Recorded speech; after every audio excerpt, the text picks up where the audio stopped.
ایک صحابی آیا یا رسول اللہ میرا باپ جو میں کماتا ہوں اس کو بھی خرچ کر دیتا ہے، جو بیٹا الگ کمائے تو وہ باپ کو اجازت نہیں ہے۔ تو آپ نے کہا بلاؤ اس کو۔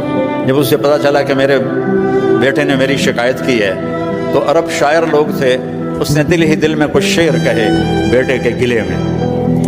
تو جب وہ مسجد میں آیا تو جبریل آ گئے، یا رسول اللہ فرما رہے ہیں اس کا آپ کیس بعد میں سنیں، اس سے کہیں پہلے وہ شعر سنائے جو زبان سے نکلے نہیں، کانوں نے سنے نہیں، عرشوں پہ اللہ نے سن لیے ہیں۔ تو آپ نے جب اس سے پوچھا، کہنے لگا اشہد انک رسول اللہ، یا رسول اللہ میں گواہی دیتا ہوں آپ اللہ کے رسول ہیں۔ اللہ کی قسم کچھ دکھ بھرے جذبات نے الفاظ کا روپ دھارا، لیکن وہ میری زبان پہ نہیں آئے، میرے دل میں آئے اور آ کے گزر گئے۔ آپ کے رب نے وہ بھی سن لی۔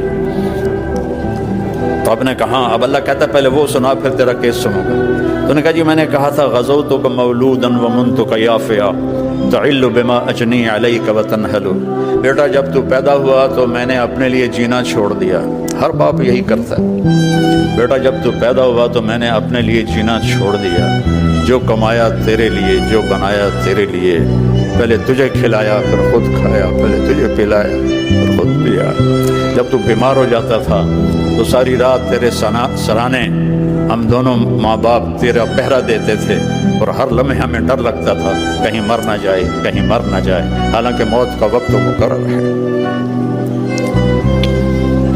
پھر ایسا ہوا کہ عمر گزرتی گئی، میں بوڑھا ہوتا گیا تو جوان ہوتا گیا، تیرا تنا سیدھا ہو گیا، میرا تنا جھک گیا، میرے ہاتھ میں لاٹھی آ گئی، تیرے پاؤں میں طاقت آ گئی، اور میرے سوچوں میں یہ بات آئی کہ جیسے میں بچپن میں اس کو انگلی پکڑ کے چلاتا تھا، کبھی کندھوں پہ بٹھاتا تھا، کبھی گود میں، اور اس کے لیے ساری رات میں مزدوری کرتا تھا۔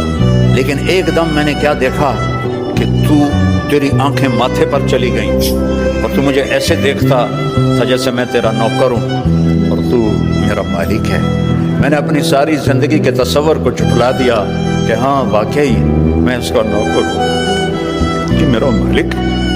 اگر میں باپ ہوتا تو میرے ساتھ یہ تو نہ کرتا، میرا حال ہی پوچھ لیتا، لیکن تو نے تو میرا حال پوچھنا بھی چھوڑ دیا۔ تو میرے نبی کی روتے روتے داڑھی آنسوں سے تر ہو کے یہ کرتا بھی بھیگ گیا۔ آپ اتنا روئے کہ آپ کی داڑھی اور آنسو ایسے کرتا بھیگ گیا۔